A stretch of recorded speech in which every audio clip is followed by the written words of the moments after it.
ભાભર વિસ્તારમાંથી જુગાર રમતા 7 ઈસમોનો એલસીબી પોલીસે ઝડપી પાડ્યા।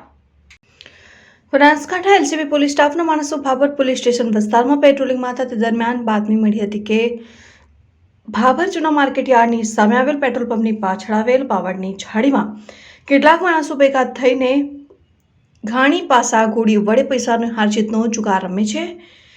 જે હકીકતના આધારે સદરે બાતમી હકીકતવાળી જગ્યાએ રેડ કરી રોકડ રકમ ₹31,150 તથા મોબાઈલ કિંમત ₹6,1000 અને તાણી પાસા ઘોડી ચોડ નંગ 1 GM કંપનીનો સફેદ કલરનો ચાર્જેબલ બલ્બ કિંમત ₹100 એમ મળીને કુલ 41,41,250નો મુદ્દામાલ સાથે કુલ 7 ઇસમોને ઝડપી લીધા હતા।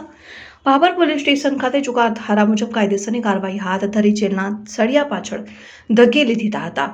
ભાભર વિસ્તારમાં એલસીબી પોલીસ દ્વારા જુગારમાં રેડ કરવામાં આવતા જુગારીયાઓમાં ફફડાટ ફેલાઈ જવા પામ્યો હતો।